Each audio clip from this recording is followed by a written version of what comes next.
Mining ज्ञान में आप सभी का एक बार फिर से स्वागत है। मेरा नाम है देवेंद्र सिंह तोमर और आज हम पढ़ने जा रहे हैं रिक्लेमेशन का पार्ट 2। एमसीक्यूज यहाँ पर देखे जा रहे हैं हमारे द्वारा। बहुत ही अच्छे अच्छे क्वेश्चंस हमने देखे अभी तक और आगे भी देखते रहेंगे। तो चलिए शुरू करते हैं बिना किसी देरी के।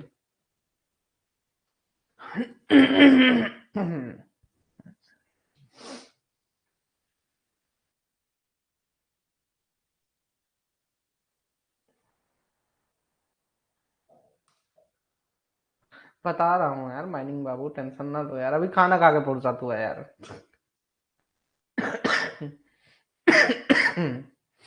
बोला है तो बताएंगे, नहीं बोले तो नहीं बताएंगे, है ना। चलिए तो शुरू करते हैं। In which of the following forms line line is a point applied to the ground. जो आपका लाइमस्टोन है वो आप किस फॉर्म में ग्राउंड पे अप्लाई करते हो, ठीक है। किसको किसको लाइन को फॉलोइंग में से किस फॉर्म में ग्राउंड पे अपन अप्लाई करते हैं, बेसिकली ये पूछ रहा है आपको। चूना को जमीन में किस फॉर्म में लगाया जाता है, किस रूप में लगाया जाता है। कैल्शियम कार्बोनेट, या फिर आपका कैल्शियम ऑक्साइड, या फिर आपका हाइड्रेटेड लाइम के फॉर्म में, या फिर इनमें से सभी। तो लाइम जो है हम इन सभी के फॉर्म में लगाते हैं, ठीक है। ऑल ऑफ दीज आपका जो है तो करेक्ट आंसर है। चाहे कैल्शियम कार्बोनेट के फॉर्म में यूज कर लो, ठीक है, रूप में यूज कर लो, चाहे कैल्शियम ऑक्साइड के रूप में यूज करो, चाहे हाइड्रेटेड लाइम के फॉर्म में यूज करो। Calcium carbonate is also known as, calcium carbonate को किस नाम से भी जाना जाता है। कैल्शियम कार्बोनेट को हाइड्रेटेड लाइम, या फिर ग्राउंड लाइम, या फिर बर्nt लाइम, या फिर लाइम रेसिड्यू के नाम से जाना जाता है। तो कैल्शियम कार्बोनेट को ग्राउंड लाइम के नाम से भी जाना जाता है, ठीक है। इस पार्ट में हम जितने भी क्वेश्चंस देख रहे हैं ये डायरेक्टली रटने वाले क्वेश्चंस हैं और इनको आपको रटना पड़ेगा ही, गारंटी है। ठीक है। क्वेश्चन नंबर 3 है, पीडीएफ मैं शेयर कर दूंगा, मेरे तीनों लेक्चर्स पूरे हो जाने दीजिए, तीनों पीडीएफ कंप्लीट हो जाए फिर मैं प्रोवाइड करा दूं तो बेटर रहेगा, ठीक है। ऐप में आपको मिल जाएंगे। काय परेशान होते हो यार। When I am here, why are you fear. Calcium oxide is also known as, calcium oxide को किस नाम से जाना जाता है, hydrated lime, burnt lime, ground lime, या फिर आपका लाइम रेसिड्यू। तो फिर क्यों परेशान हो जब मॉक टेस्ट सेक्शन में है तो आप जाके एक बार वहां देख लीजिए।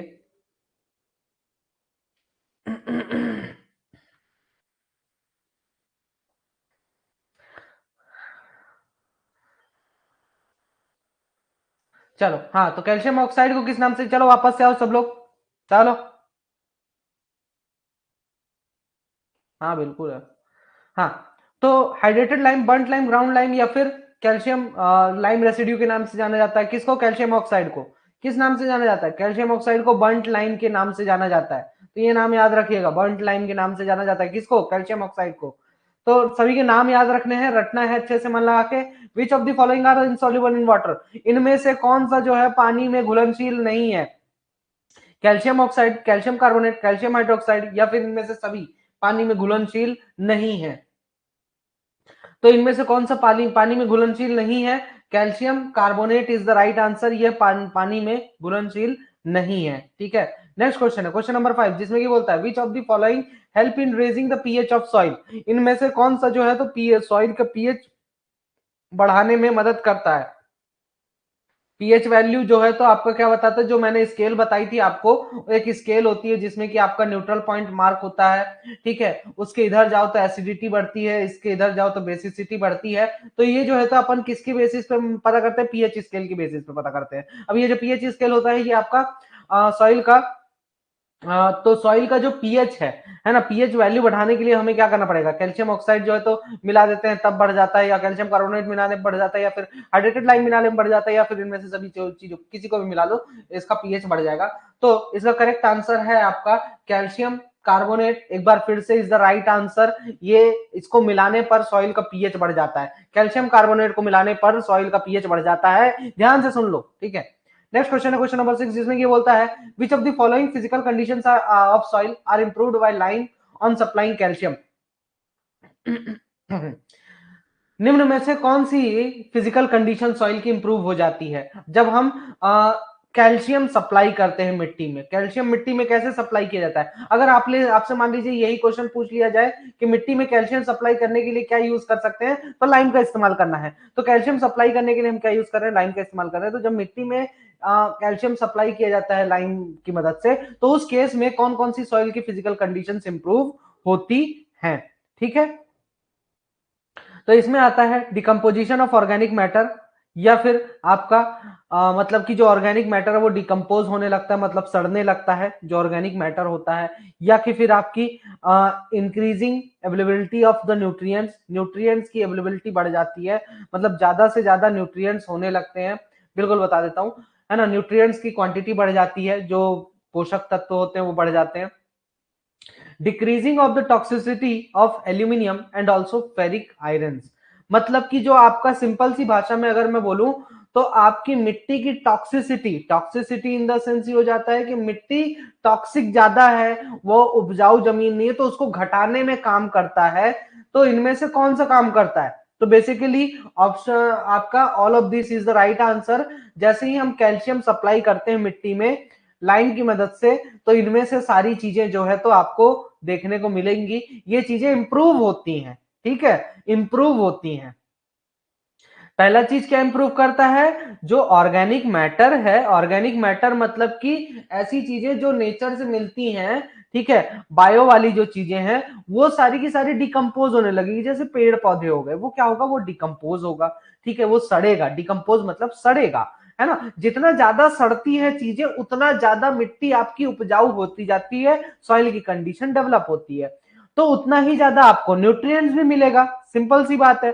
और न्यूट्रिएंट्स उतना, और दूसरा टॉक्सिसिटी को घटाने में काम कर रहा है, टॉक्सिसिटी घटेगी तो मिट्टी की कंडीशन इंप्रूव ही होने वाली है।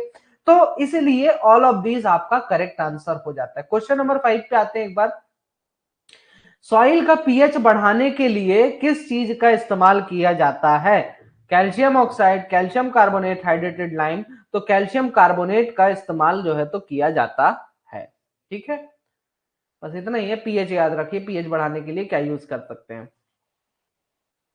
Which type of plants shall be grown on alkaline spoils?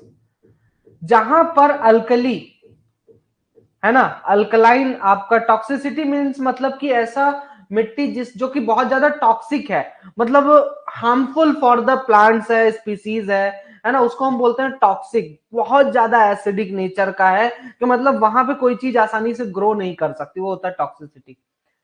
हाँ, तो which type of plant shall be grown on alkaline spoils?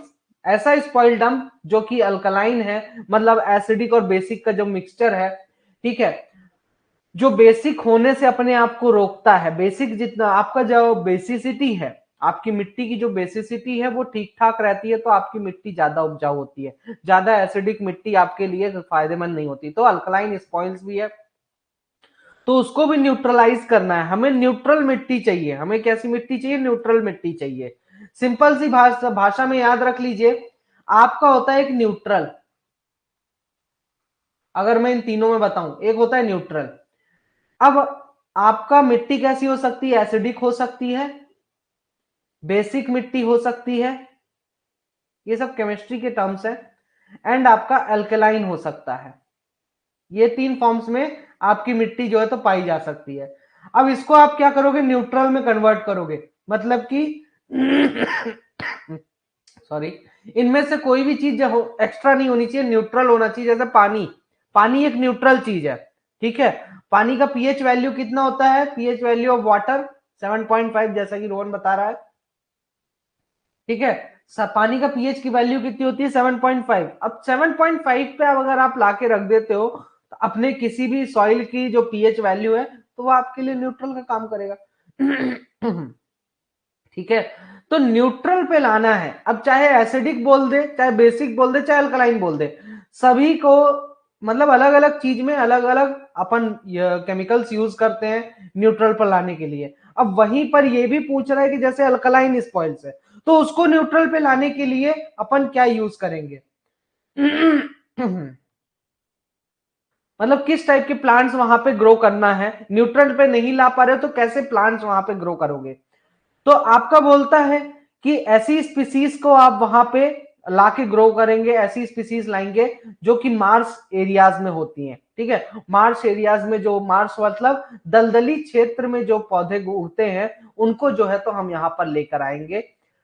Salt को ज्यादा से ज्यादा जो झेल सकता हो, ऐसी स्पीसीज जो सॉल्ट को ज्यादा से ज्यादा टॉलरेट कर सकते हैं। ठीक है, ज्यादा से ज्यादा टॉलरेट कर सकते हैं, ऐसी स्पीसीज को हम लगाते हैं। या फिर यूं कहे कि कोई भी स्पीसीज लगा दो, क्या दिक्कत है। या फिर ऐसी स्पीसीज लानी है, ठीक है, जो कि ड्राई ग्राउंड के लिए सुटेबल हो, जो कि सूखी जमीन के लिए ज्यादा सुटेबल हो, ऐसी स्पीसीज को लेकर आएंगे। तो इसका करेक्ट आंसर हो जाता है कि जो सॉल्ट टॉलरेंट वाली स्पीसीज होती हैं, जो कि नमक को झेल सकती हैं, ज्यादा नमकीन ज्यादा खारा वाला क्षेत्र में उग सकती हैं, उनको जो है तो हमें क्या करना है, हमें यहां पर लगाना है। ठीक है, नेक्स्ट क्वेश्चन है क्वेश्चन नंबर 8, जिसमें कि ये बोलता है आपका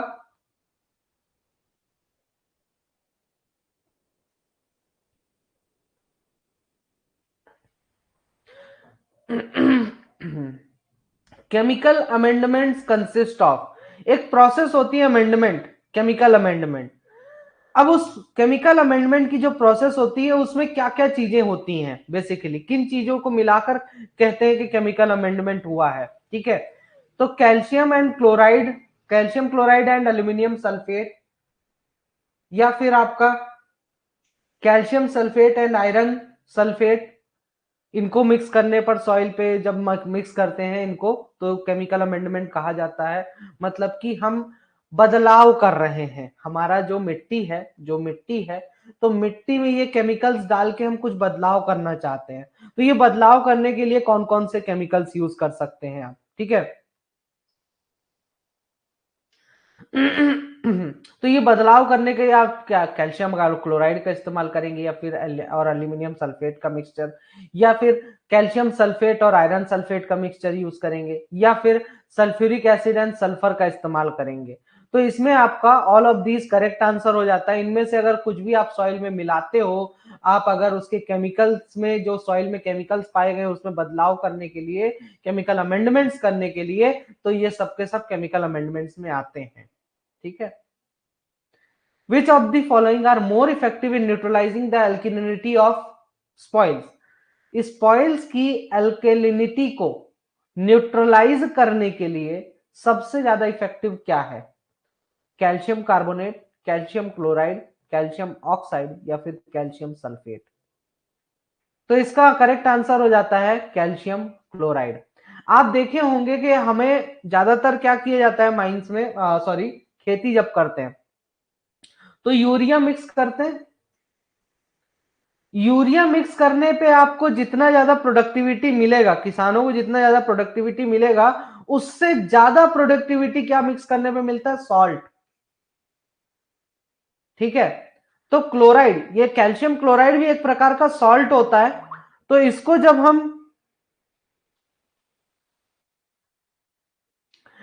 हम मिक्स करते हैं मिट्टी में तो इससे क्या होता है कि अल्कलिनिटी जो है सॉइल की वो घट जाती है, वो न्यूट्रलाइजेशन की तरफ बढ़ने लगती है। न्यूट्रलाइजेशन रिएक्शन अगर आपसे कोई एग्जाम में पूछ ले क्या होता है, neutralisation reaction, neutralisation neutralisation reaction.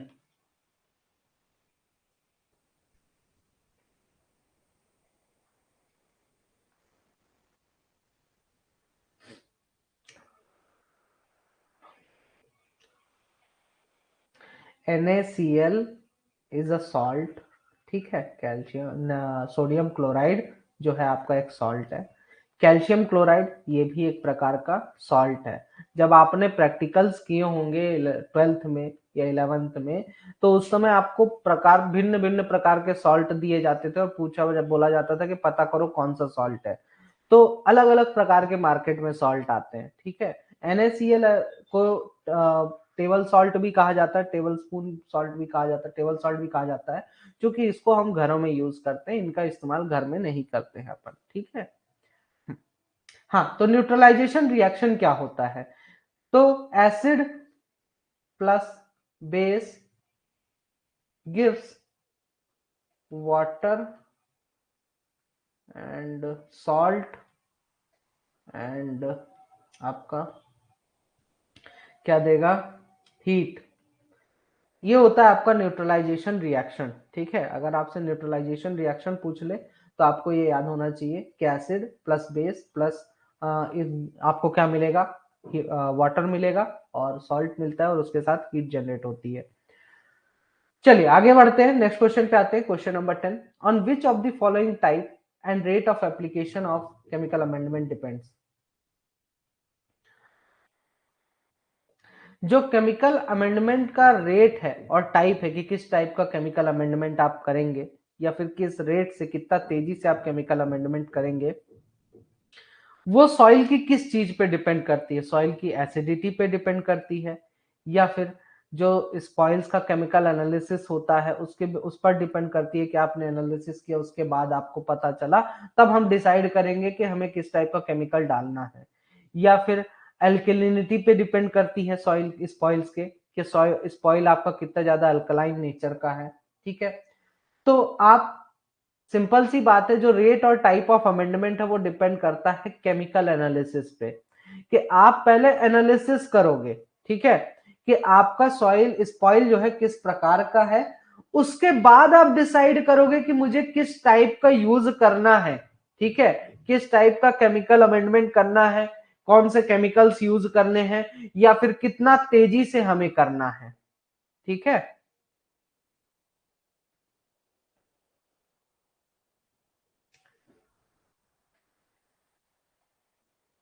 Analysis करने के बाद ये डिसाइड करना है, ये आपका एनालिसिस पे बेस्ड होता है कि type and rate of chemical amendment depend करता है किस पे?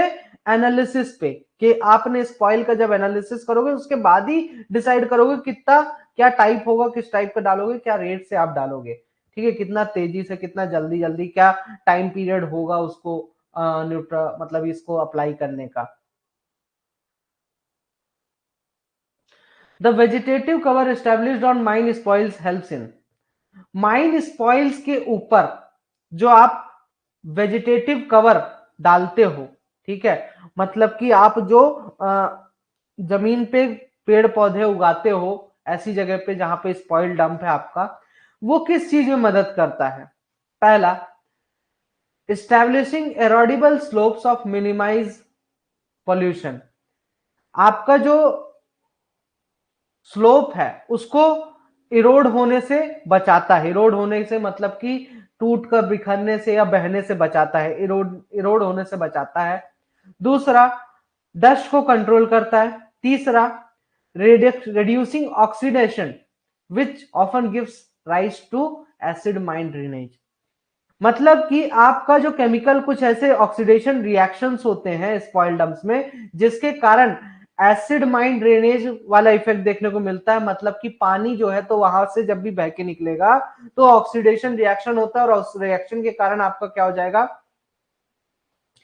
कि जो पानी है वो एसिडिक नेचर का हो जाएगा। तो यहां पे ये आपका ऑप्शन करेक्ट होता है, ऑल ऑप्शंस आर करेक्ट, ठीक है। तो इन सभी चीजों से बचाव करने में मदद करता है। What are the benefits of revegetation? Revegetation के बेनिफिट्स क्या है?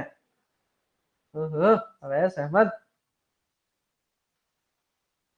आओ। अबे बंद हो गया क्या? हाँ, what are the benefits of revegetation? Revegetation करने के बेनिफिट्स क्या होते हैं? Reducing oxidation which often gives rise to acid mine drainage, ठीक है। रिवेजिटेशन करने के क्या बेनिफिट्स है? या फिर आपका wide belts of forest trees helps in reducing noise. मतलब कि आप जब बहुत ज्यादा, ये वाला ऑप्शन तो ऊपर से ही मैंने समझा दिया था, इस वाले ऑप्शन में क्या बोल रहा है कि नॉइस को रिड्यूस करने में मदद करता है। अब देखो जितना ज्यादा पेड़ पौधे लगाओगे नॉइस उतना कम होगा, ठीक है। एस्थेटिक वैल्यूज को एनहेंस करता है, मतलब लोगों के अंदर एक अच्छी भावना लाता है रीवेजिटेशन से कि हाँ हमें अपने एनवायरमेंट को बचाना चाहिए, ठीक है। या फिर इनमें से सभी, तो आपका करेक्ट आंसर हो जाता है इनमें से सभी फायदे होते हैं अगर हम रीवेजिटेशन करते हैं, ठीक है। तो लोगों के अंदर अच्छी भावनाएं भी आती हैं कि नहीं यार हमें अपने एनवायरमेंट को बचाना चाहिए। इनमें से सॉइल इरोजन को कंट्रोल करने के लिए क्या यूज करते हैं, मतलब कौन सा मेथड यूजफुल है, ज्यादा यूजफुल है? फॉरेस्टेड वाटर शेड्स, या फिर एफॉरेस्टेशन, या फिर एग्रीकल्चरल वाटर शेड्स, या फिर इनमें से सभी?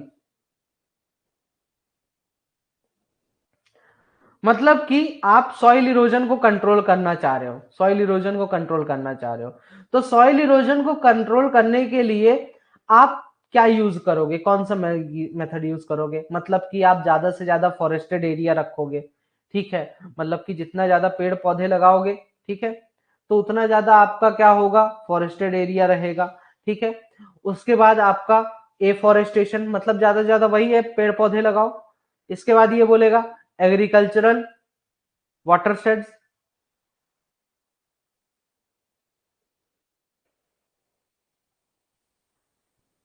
बताया तो ट्वेल्थ वाला, रुको इसका बता दूं आंसर फिर बता देता हूं ट्वेल्थ वाला।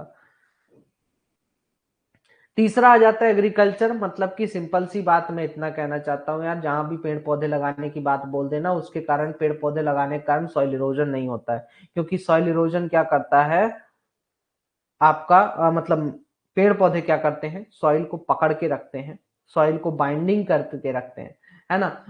Trees trees binds bind the soil with the help of its roots. अपनी रूट्स की मदद से ट्रीज क्या करते हैं, सॉइल को पकड़ के रखते हैं। अब सॉइल को पकड़ के जो रखते हैं तो उसके कारण क्या होता है कि सॉइल एक जगह से बह के दूसरी जगह नहीं जाता है, तो सॉइल इरोजन को रोक रहा है। अब चाहे आप खेती करो तब भी सॉइल इरोजन रुकता है ना। आप फॉरेस्टेड एरिया रखो तब भी सॉइल इरोजन होता है, ज्यादा से ज्यादा पेड़ पौधे लगाओ तो ये भी सॉइल इरोजन को रोकता है। तो सॉइल इरोजन को ये तीनों पॉइंट्स रोकेंगे, ठीक है। तो इसलिए ऑल ऑफ दीज आपका करेक्ट आंसर हो जाता है। हाँ अभिषेक, आपके क्वेश्चन पे आते हैं। क्वेश्चन नंबर 12, रीवेजिटेशन, रीवेजिटेशन करने के फायदे क्या, मतलब दोबारा से वेजिटेशन करने के क्या फायदे हैं? तो पहला, जो एसिड माइन ड्रेनेज हो उस, मतलब एसिड माइन ड्रेनेज क्या बताया कि जब भी पानी आपका स्पॉइल से बहेगा या फिर ऐसी मिट्टी जो आपने डाली है, हाँ एग्रीकल्चर की क्लास लग रही है। पढ़ना तो पड़ेगा यार, एग्जाम में यही तो आता है ना। माइंस में जब पानी बहता है, मान लीजिए कोई आपका कोई केमिकल है, ऐसा केमिकल है जो कि ऑक्सीडेशन रिएक्शन कर सकता है पानी के साथ, तो जब वो ऑक्सीडेशन रिएक्शन करेगा तो इसके कारण क्या होगा, आपके माइंड से जब पानी गुजरेगा तो वो एसिडिक नेचर का पानी हो जाएगा। तो अगर हम पेड़ पौधे लगाते हैं तो ये एसिडिटी को रिड्यूस करने में मदद करता है, बेसिकली आपका ऑक्सीडेशन का जो रिएक्शन है उसको घटाने की कोशिश करता है। दूसरा, पेड़ पौधे लगाने का फायदा क्या है कि अगर आपने ज्यादा से ज्यादा पेड़ पौधे लगाए हैं, एक अच्छा सा वाइड बेल्ट ऑफ फॉरेस्ट के ट्रीज का है, तो उस केस में आपको नॉइज रिडक्शन देखने को मिलेगा, है ना। जैसे कि फॉर एग्जांपल आप थिएटर में जाते हो, थिएटर में पर्दों का इस्तेमाल किया जाता है, ठीक है। पर्दों का इस्तेमाल किया जाता है ताकि पर्दे क्या हो कि नॉइस को, आवाज गूंजने से रोकता है, ठीक है। वहीं पे लकड़ी का इस्तेमाल करते हैं कहीं कहीं पर, जिससे कि आवाज कम से कम गूंजे, ठीक है। तो बेसिकली आप, इसमें भी मदद करता है, अगर रीवेजिटेशन करते तो ये इसमें भी मदद करेगा। लास्ट है एस्थेटिक वैल्यूज, की लोगों के अंदर एक अच्छी वैल्यूज आती है जिसकी मदद से लोग बाग क्या करेंगे, ज्यादा से ज्यादा अपने नेचर को बचाने के लिए जो है तो अग्रसर होंगे, ठीक है। बाप रे इतना कठिन सब, ठीक है, और आगे आएंगे, ठीक। तो एस्थेटिक वैल्यूज को एनहेंस करने के लिए भी होता है। नेक्स्ट क्वेश्चन है क्वेश्चन नंबर 14,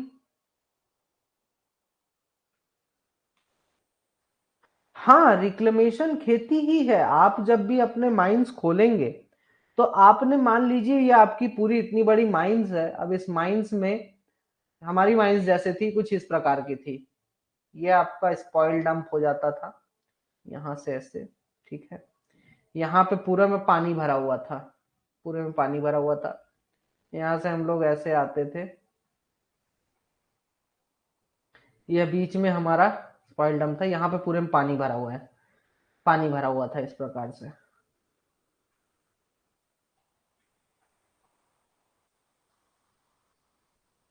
यहाँ पे भी पानी भरा हुआ, ये पूरा वर्किंग एरिया था, ये बेंचेस थे, ठीक है। तो इतने में तो हमारी माइंस में ना पानी भरा हुआ था, इतने में ये पूरे में पानी भरा हुआ था और इतना शानदार व्यू दिखता था, गजब का व्यू भी था। यहाँ पे भी पानी भरा हुआ है। तो इसमें ना यहाँ पे हमने पूरा जंगल लगा के रखा हुआ था, यहाँ पे पूरा जंगल पेड़ पौधे लगा के रखे थे, रेगुलर बेसिस पे हम इसमें पानी डालते थे। क्योंकि यहाँ से पूरा मटेरियल हमने निकाल लिया था, तो हमने यहाँ पर अपना स्पॉइल डंप बना के रखा हुआ था, बैक फिलिंग किया हुआ था, तो बड़ा ही शानदार नजारा था ये। और यहाँ पे पेड़ पौधे होते थे, लगा के रखे हुए थे, यहाँ से भी डंपिंग करने करते हुए इधर इस तरफ बढ़ रहे थे हम लोग। तो इसमें ये था कि यार हम जितने ज्यादा पेड़ पौधे लगा दें, और अगर एक भी मतलब पेड़ पौधा अगर किसी ने काट लिया ना, तो मतलब बहुत बड़ी दिक्कत हो जाती थी, तो पौधा सूखने ना पाए पूरी कोशिश रहती थी। हाँ, नेक्स्ट क्वेश्चन है क्वेश्चन नंबर 14, जिसमें क्या बोलता है, which of the following are not controlled by forest. Forest के द्वारा निम्न में से कौन सी चीज कंट्रोल नहीं की जाती है। सॉइल इरोजन कंट्रोल नहीं किया जाता,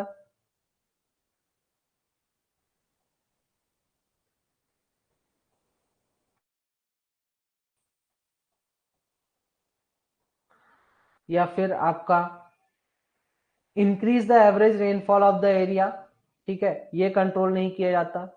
मतलब कि किसी भी पर्टिकुलर एरिया का जो एवरेज रेनफॉल है वो बढ़ाने में मदद नहीं करता है क्या फॉरेस्ट। या फिर जो मैक्सिमम टेम्परेचर है उसको रिड्यूस करने में मदद नहीं करता है फॉरेस्ट। तो फॉरेस्ट तो यार देखो इनमें से सभी में मदद करता है, तो आपका आंसर हो जाएगा नन ऑफ दीज, ठीक है, कि कोई भी ऑप्शन है ही नहीं आपका करेक्ट यहाँ पे। विच of the following Which of the following is included in revegetation program of mine spoils? निम्न में से किस चीज को माइन स्पॉइल्स के रिवेजिटेशन प्रोग्राम में इंक्लूड किया गया है। Number A, option number A, decide the type of vegetation cover to be grown. ठीक है, ध्यान से सुनना, आपको अगर जिसको आंसर नहीं भी पता है तो वो भी आंसर देने की कोशिश करें, क्योंकि एग्जाम हॉल में ना, समझ लो आप आज एग्जाम हॉल में बैठे हो, आपको ये क्वेश्चंस के आंसर अगर नहीं बन रहे तो कोशिश करो आंसर देने की, ठीक है, समझ के फिर आंसर देने की कोशिश करो। तो रीवेजिटेशन प्रोग्राम में जब भी हम माइन स्पॉइल्स का रीवेजिटेशन करते हैं, ठीक है, तो उसमें आप क्या चीज इंक्लूड करेंगे।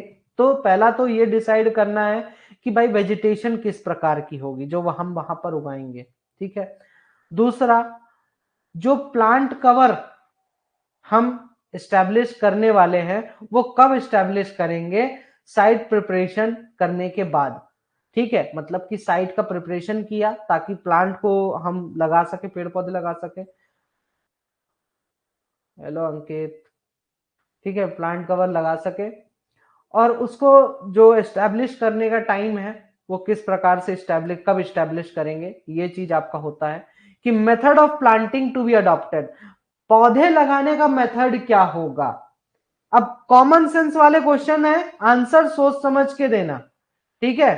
तो देखो, रीवेजिटेशन करना है माइन स्पॉइल्स का, तो सिंपल सी बात है, आप तो ये भी डिसाइड करोगे ना कि मुझे किस टाइप का पेड़ पौधे उगाने हैं, कब मुझे पेड़ पौधे लगाने हैं, वो भी एक टाइमिंग होती है। ये तो नहीं कि आप ठंडी के मौसम में जो है तो धान की खेती करोगे, नहीं ना, आपका एक टाइमिंग डिसाइड होगा कि भाई ये इसी टाइम पे इसकी खेती की जा सकती है, तो उसकी टाइमिंग भी, साइड प्रिपरेशन तो कर लेते हो लेकिन टाइमिंग भी होती है, ठीक है। जैसे कि फॉर एग्जाम्पल आप बहुत डीपली सोच के हमेशा आंसर दीजिएगा। फॉर एग्जाम्पल कि हम खेतों की जुताई तो कर लेते हैं, लेकिन क्या तुरंत ही उसमें फिर बीज वगैरह डालते हैं? नहीं, पहली बारिश का इंतजार करते हैं। ठीक है, गर्मी के बाद जब हम खेतों की जुताई करके रखते हैं, फिर बारिश का इंतजार करते हैं। जब बारिश हो जाती है, फिर उसके बाद हम उसका एक टाइमिंग होता है, साइट प्रिपरेशन किया, उसके बाद हमने टाइमिंग देख के पहली बारिश के बाद हमने यहाँ पे जो है तो पौधे लगाए। ठीक है, और कौन सा मेथड अप्लाई करना है ये भी उसमें इंक्लूडेड रहता है। तो बहुत सारी चीजें हैं। ठीक है, तो all of the this is the correct answer. ठीक है, वेरी गुड। सोच समझ के फिर आंसर दीजिए, सभी के आंसर्स बनेंगे आपसे। Which of the following are considered for selection of plant species? कौन सी प्लांट स्पीसीज हमें लगानी है, तो इनमें से कौन सी चीज जो है तो उसमें मदद कर सकती है? ठीक है, कौन सी चीजों को हम कंसिडर करते हैं कि भाई किस प्रकार का पौधा लगाना है, निम्न में से कौन सी चीजें डिसाइड करके ये बताती हैं? तो सबसे पहला, नेचर ऑफ स्पॉइल, ये बताता है। दूसरा, उस जगह का क्लाइमेट कैसा है। तीसरा, आपका लैंड का यूज कैसा करना चाह रहे हैं। ठीक है, तो सिंपल सी बात है, इन्हीं भी चीजों को तो कंसिडर करके ना आप एक पौधा लगाओगे एक पर्टिकुलर स्पीसीज का, तो all of them is the right answer. ठीक है, बहुत सिंपल है। इसके अलावा जो आपको पढ़ने पर ऐसा लगता है कि नहीं यार ये तो एक पर्टिकुलर स्पीसीज को लगाने में मदद नहीं कर सकता, वो आपका जो है तो इनकरेक्ट आंसर होगा। ठीक है, तो ये ध्यान में रखना है। Which of the following local conditions are not considered for the selection of plant species to be grown in a particular? Same question, बस इसमें क्या बोल दिया, नॉट कंसिडर्ड, है ना, किस चीज को कंसिडर नहीं करते हैं। भाई हमारा पेड़ पौधा इंसेक्ट रेजिस्टेंस है कि नहीं, हमारा पेड़ पौधा इंसेक्ट रेजिस्टेंस है कि नहीं वहां पे, मतलब जो पौधा लगाएंगे वो कीड़े मकोड़ों से बचाव कर पाएगा कि नहीं। हमें खेती करने के लिए फर्टिलाइजर्स और मैन्योर्स अवेलेबल है कि नहीं आसपास। ठीक है, या फिर डिजीज रेजिस्टेंस है कि नहीं, मतलब अगर हम कोई पौधा लगा रहे हैं उसमें कोई बीमारी तो नहीं हो जाएगी, पता चला पौधा लगाया बीमार होके खत्म हो गया, मर गया वो। समझ रहे हो बात में, मतलब कि मैं बोल रहा हूं क्या कि अगर मुझे कोई भी पौधा लगाना है तो किस चीज को कंसिडर नहीं करूंगा, तो मैं क्या ये देखूंगा कि नहीं देखूंगा कि भाई वहां पे कीड़े, जो ये कीड़े पाए जा रहे हैं या फिर कोई भी अगर कीड़ा पाया जा रहा है उसके कारण मेरा पौधा डैमेज तो नहीं होगा।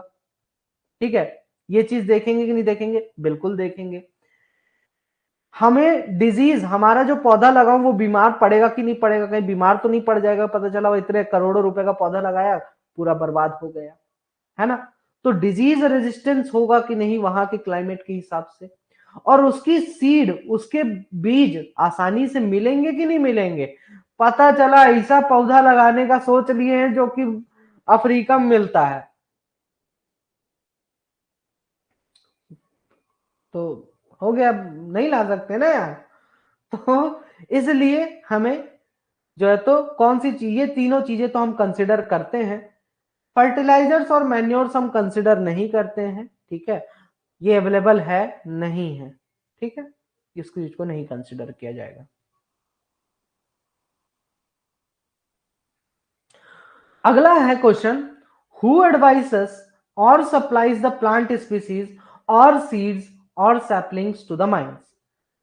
माइनिंग वालों को, माइंस वालों को, ओनर एजेंट और मैनेजर को जो है तो जो प्लांट पौधे लगाने हैं या जो बीज लगानी है या जो छोटे छोटे सैपलिंग्स हैं वो लगाने के लिए कौन जो है तो एडवाइस देता है? ठीक है, या सप्लाई करता है, कौन सप्लाई करेगा, सुझाव देगा या तो ले जाके पटक देगा, ले भाई लगा ले अपने माइंस में। तो कौन देता है ये चीजें? डीजीएमएस, या फिर डिपार्टमेंट ऑफ फॉरेस्ट, या फिर डिस्ट्रिक्ट मजिस्ट्रेट, या फिर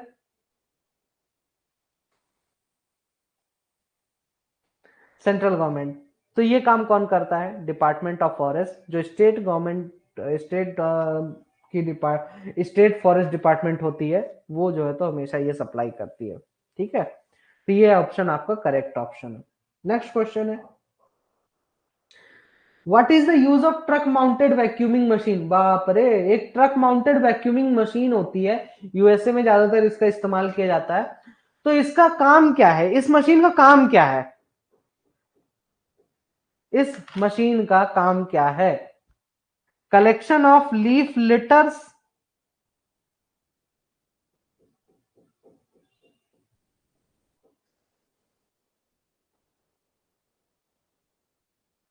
या फिर आपका बीजों को कलेक्ट करना, या फिर आपका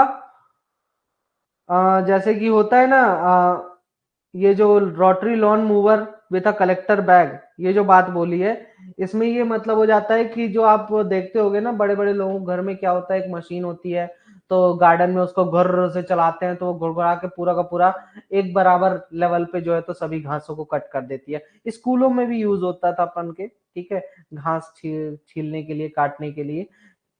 अब मैं वैसे सरकारी स्कूल की नहीं बात कर रहा जहाँ पे वर्करों को लगा दिया जाता था, ठीक है।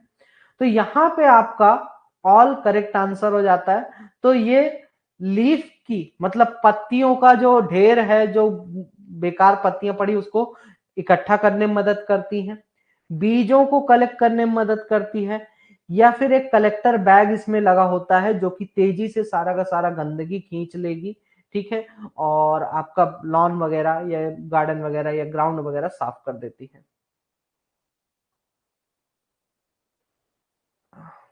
हाँ, तो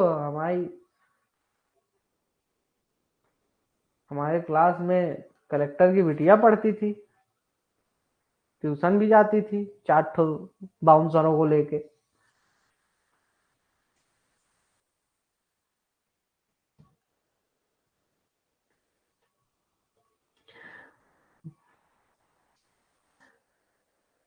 विच plants are called leguminous plants? हाँ यार, ऐसे स्कूल में पढ़े ना कि मतलब बहुत बड़े बड़े लोग थे, और उनकी रहीसी देख के ना अपने को डर लगता था बे। मतलब कोई किसी का बाप सीबीआई में है, किसी के पापा मतलब क्या बोलते हैं, कुछ कर रहे हैं, मतलब बड़ी पोस्ट पे है, कोई नेता है, कोई कुछ है, बाप रे देख के एकदम हालत खराब रहती थी। अपन ठहरे गरीब आदमी है। अपनी सोच वही की भाई। हाँ, अपने लेवल के बच्चे कहाँ मिले, जब अपन आए कॉलेज में, तो वहां पे सबके सब अपने जैसे, सबके सब एकेएस में सब अपने जैसे थे। पढ़ने में सब अच्छे थे, ऐसा नहीं है, पढ़ने में अच्छे थे, बट एक जो होता है ना, गांव से जुड़े हुए, जमीन से जुड़े हुए बच्चे थे। आप उनसे बोल दो कुछ भी, जैसे आज मैं आप लोगों से कितना मिलके बात करता हूँ, अच्छा लगता है ना, एक कॉमन चीजें होती हैं हमारे बीच में, लेकिन वहां पे नहीं रहता था, ठीक है। खैर। हम्म। आज मेरे दोस्त किसी का केटीएम का, अच्छा, हाँ अवैस, हाँ अवैस भी मेरा एक दोस्त ही है। ये थोड़ा अमीर घर से है।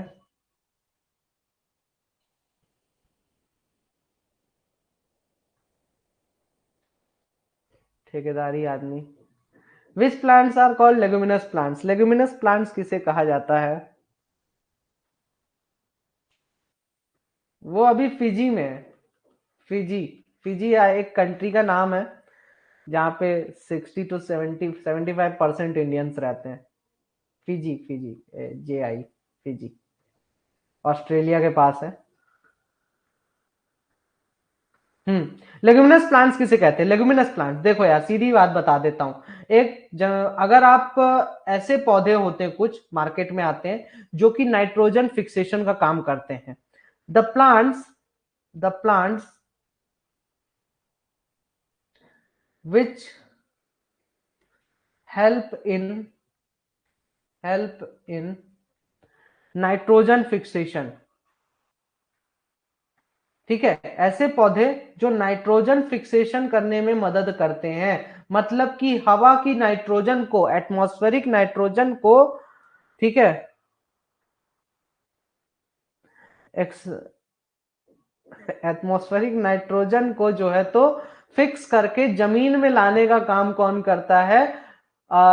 ऐसे कुछ पौधे करते हैं, तो उन पौधों को हम क्या बोलते हैं? लेगुमिनस प्लांट्स कहते हैं। ठीक है, तो लेगुमिनस प्लांट्स सॉरी प्लांट्स जो है, तो इनका मेन काम क्या है? डिस्टर्ब ना करो यार पीजी पीजी बोल के, तुम लोग याद दिला देते हो। चलो, तो लेगुमिनस प्लांट्स का इस्तेमाल क्या तो बता रहा था।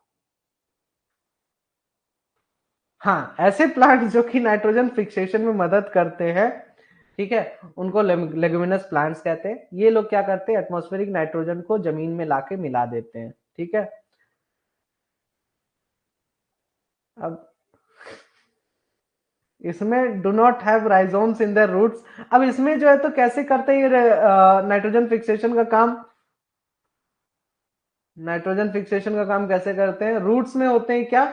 नोड्स बने होते हैं, छोटे छोटे नोड्स बने होते हैं रूट में, है ना, जड़ों में छोटे छोटे नोड्स बने होते हैं। इन नोड्स में एक बैक्टीरिया पाया जाता है, राइजोबियम नाम का बैक्टीरिया पाया जाता है, जिसको राइजोम्स भी कहा जाता है। अब ये राइजोबियम नाम का बैक्टीरिया क्या करता है? एटमॉस्फेरिक नाइट्रोजन को लेगा, उससे अपना खाना बनाएगा, और जो उसकी गंदगी होती है उसको ऐसे छोड़ देता है नाइट्रिक एसिड के फॉर्म में जमीन में। नाइट्रोजन मिल गया पेड़ पौधों को। ठीक है, हाँ, तो राइजोम्स इनके रूट्स में नहीं होते, उनको बोलते हैं लेग्यूमिनस प्लांट। या फिर जिनके रूट्स में राइजोम्स होते हैं, या फिर जिनमें की पॉड्स नहीं होते, मतलब कि ये जिनमें की पॉड्स नहीं होते, मतलब कि पॉड इन द सेंस की फल टाइप से कुछ नहीं आता है ज्यादातर। ठीक है, फल आता है, मतलब कि क्या बोल सकते हैं, फ्लावर नहीं आता है। ठीक है, जो फ्लावर वाले प्लांट्स होते हैं, फूल नहीं आता है, जिसमें फूल नहीं आता है उसको बोलते हैं लेगुमिनस प्लांट्स। या फिर ऐसे फ्लावरिंग प्लांट्स जो कि फेबिकी के अलावा होते हैं। ठीक है, तो इसमें लेगुमिनस प्लांट्स कौन से होते हैं आपके? जिनमें की राइजोम्स होते हैं, राइजोबियम नाम के बैक्टीरिया होते हैं रूट्स में, बेसिकली वही लेगुमिनस प्लांट है। सिंपल सी बात याद रखो। ठीक है, दो चीजें याद रखना, पहली तो एक तो हो गया राइजोम्स होते हैं। ठीक है, दूसरा नाइट्रोजन फिक्सेशन का काम किसके द्वारा किया जाता है? कौन से पौधे में पाए जाते हैं? पीस। पीस मतलब मटर। मटर का जो पौधा होता है वो लेगुमिनस प्लांट होता है। पीनट, ये लेगुमिनस प्लांट होता है। ठीक है, तो आपका यहाँ पे जैसे पूछ भी रहा है कि लेगुमिनस प्लांट के एग्जाम्पल कौन कौन से हैं? Wheat, peanut, barley, oats. तो इसमें से पीनट जो है इसका एग्जाम्पल है। एक हो जाता है पीस, बोले तो आपका मटर, बेसिकली इसी चीज का होता है, लेगुमिनस प्लांट ही होता है वो। ठीक है, broadcasting and aerial seeding are the methods of.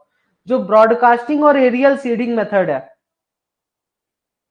Broadcasting and aerial seeding method. ठीक है, ब्रॉडकास्टिंग क्या हो जाता है कि जो जब आपका जब आपका फार्मर खेत में बीजों को फैलाने जाता है, तो वो या तो ये करेगा, एक टोकनी में अपना पूरे बीज ले लेगा और उसको तेजी से हवा में फेंक देगा। ठीक है, टोकनी में बीज को लेके फिर तेजी से हवा में फेंक देगा। एक तो ये तरीका होता है, उसको बोलते हैं ब्रॉडकास्टिंग। एक होता है एरियल सीडिंग, कि मतलब कि हवाई जहाज से, एरो हेलीकॉप्टर से पूरे के पूरे ना पूरे खेत में सीड को फैला रहा है ना। तो हमारे देश का फार्मर इतना अमीर तो है नहीं। तो ये किस लिए होता है? ये किस लिए किया जाता है? ठीक है, तो स्कोरिंग सीड्स एंड प्लांट्स इसके लिए किया जाता है।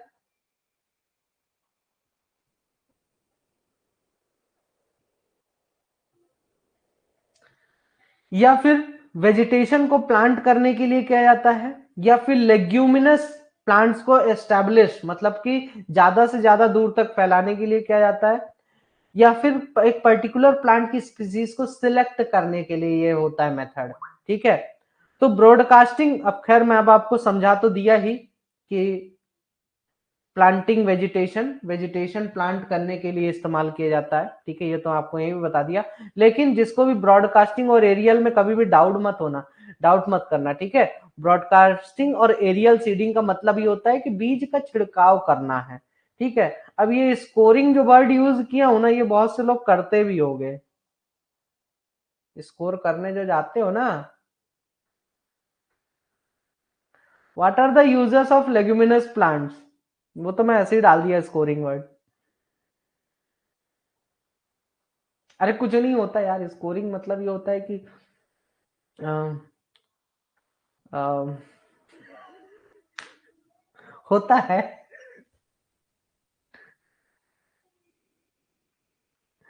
एवं ही यूज कर दिया। What are the uses of leguminous plants, leguminous plants के इस्तेमाल क्या क्या है? Nitrogen fixation, increases the growth of bacteria, bacteria की ग्रोथ को बढ़ाता है।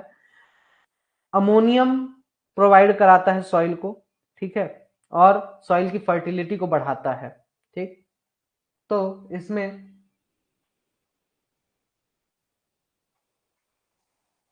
अरे क्वेश्चन गलत हो गया। Not what are not the uses of leguminous plant, leguminous plant के यूजेस क्या नहीं है? ठीक है, लेगुमिनस प्लांट की यूजेस क्या नहीं है?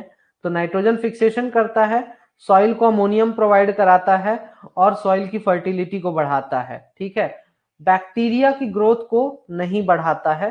ठीक है, अमोनियम प्रोवाइड कराता है, अमोनियम नाइट्रेट, क्यों भूल जाते हो भाई? यूरिया में क्या होता है? अमोनियम नाइट्रेट होता है, तो अमोनिया ही तो प्रोवाइड करा रहा है, समझे? इसलिए B is the correct answer. मैंने अभी क्वेश्चन को सुधारा है, what are not the users of leguminous plant? Ammonium nitrate मिट्टी में वही जाता है। अमोनियम नाइट्रेट क्या है? नाइट्रोजन, चाहे यूरिया हो चाहे ऐसे हो, नाइट्रिक एसिड के फॉर्म में आता है, नाइट्रिक एसिड के फॉर्म में आता है। अलग अलग फॉर्म में आपको जो है तो नाइट्रोजन देखने को मिलेगा।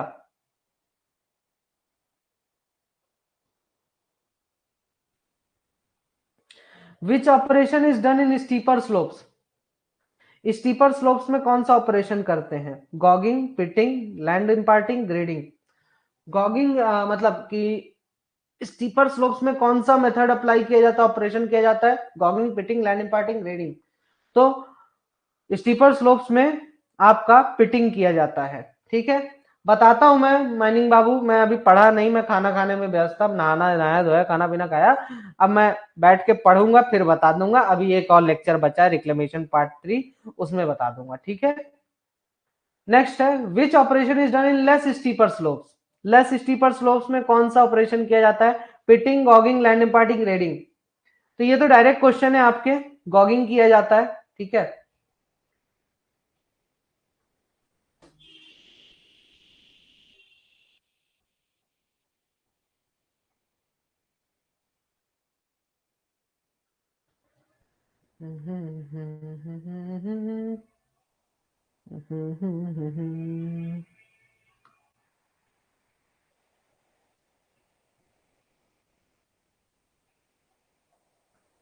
नहीं यार, हाँ ठीक है। नेक्स्ट क्वेश्चन है, soil amelioration is necessary in the revegetation programme of the spoils from dash roads. Soil amelioration जो है तो जब हम रीवेजिटेशन प्रोग्राम करते हैं स्पॉइल्स का, तो किस ओर से आता है? कार्बोनेट से? कौन से ओर्स में, मतलब किस प्रकार के ओर में जो है तो हम सॉइल एमिलियोरेशन प्रोग्राम करते हैं, एमिलियोरेशन करते हैं? कार्बोनेट ओर्स में, या फिर पायराइट, ऑक्साइड, अबे बीच में कहा गया, एक ठो गायब है, एक ठो गायब है, सल्फाइड ओर्स,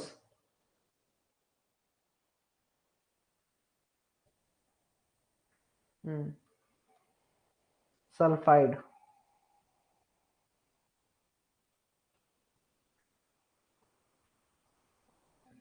ओर्स। तो इसमें आपका क्या आ जाता है? सल्फाइड ओर्स करेक्ट आंसर हो जाता है। ठीक है, ये तो आपका क्वेश्चन भी था, ठीक है, आया था। Which activity is necessary to overcome the adverse conditions of salinity, ये भी आपका एनसीएल का है। ठीक है, कि सैलिनिटी के एडवर्स कंडीशन से को घटाने के लिए, सैलिनिटी को, सॉइल की सैलिनिटी मतलब कि सॉल्टी जो है सॉइल, उसको घटाने के लिए आप कौन सी एक्टिविटी करोगे? Land imprinting, soil amelioration, revegetation, tilling. तो इसमें करेक्ट आंसर हो जाता है आपका सॉइल एमेलियोरेशन। ठीक है, सैलिनिटी घटाने के लिए क्या करते हैं? सॉइल एमेलियोरेशन ऑपरेशन करते हैं। Dash help in preventing erosion and encourages establishment of vegetative cover.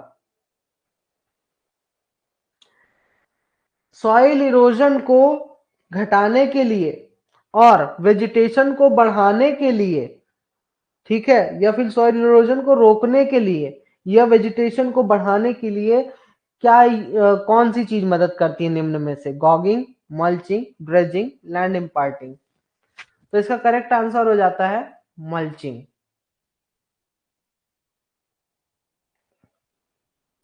आपके जितने भी टर्मिनोलॉजीज हैं ये अभी मैं नेक्स्ट लेक्चर में आपको बता दूंगा, ठीक है, तो आपको एक बार फिर से क्लियर हो जाएगा। मुझे थोड़ा सा देखना पड़ेगा, मैं देख के एक बार फिर बता दूंगा आपको। Protective layer of organic and inorganic material applied near soil surface is defined as. Organic और इनऑर्गेनिक मटेरियल के आसपास, सॉइल सरफेस के आसपास जो है तो एक प्रोटेक्टिव लेयर जो आप बिछाते हो उसको क्या कहा जाता है? क्या कहा जाता है? Soil amelioration, mulch, amendment, रिवेजिटेशन।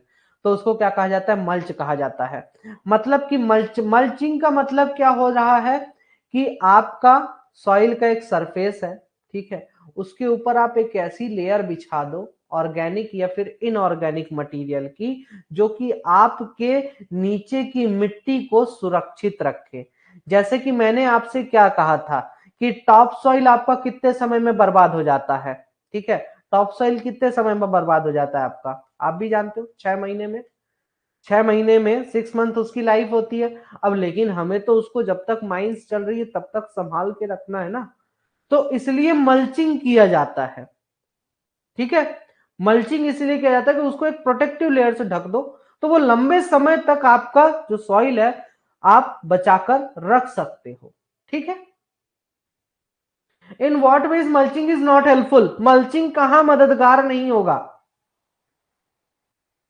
Soil का माइक्रो क्लाइमेट सुधारने में मददगार नहीं होगा, या फिर permanent aid in stabilising the surface, मतलब जो सरफेस है उसको परमानेंटली सुधारने में मददगार नहीं होगा, उसको परमानेंटली सरफेस को एकदम स्टेबलाइज, ना खराब होगा ना अच्छा होगा, जितना है वैसा रहेगा, तो उसको स्टेबलाइज करने में एक परमानेंट एड के रूप में मददगार होगा कि नहीं होगा?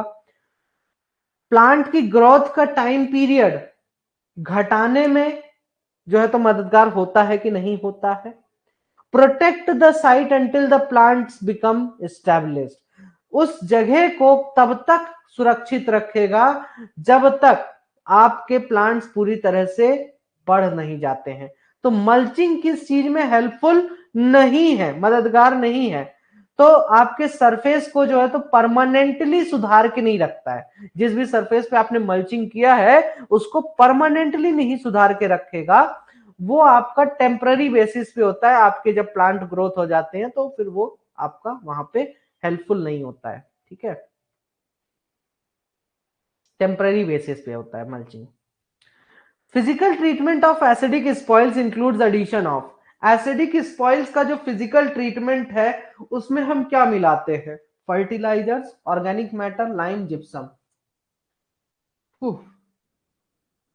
तो क्या मिलाते हैं? ऑर्गेनिक मैटर मिलाते हैं, बी। ठीक है, एसिडिक स्पॉइल्स का फिजिकल ट्रीटमेंट क्या है? आप जो है तो ऑर्गेनिक मैटर मिला दीजिए। क्या रिपीटेड यार।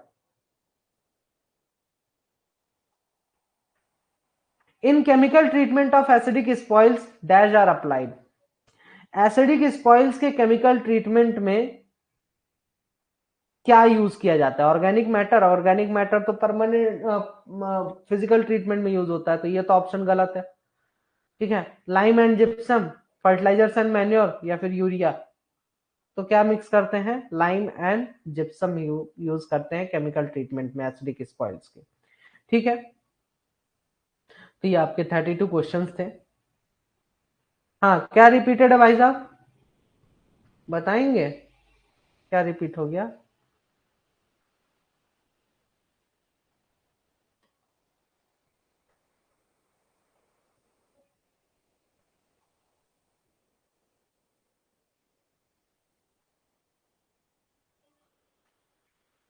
हम दिल दे चुके सनम।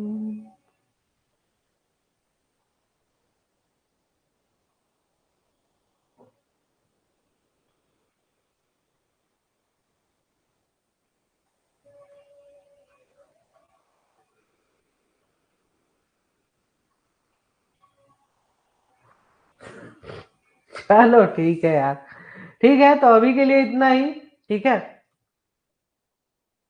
हाँ फार्मर में ज्यादा स्कोप है। ठीक है, तब तक के लिए all the best and thank you so much. Let's, next class आज ही होगी, मैं टाइम आपको बता दूंगा। ठीक है, तब तक के लिए all the best and thank you so much.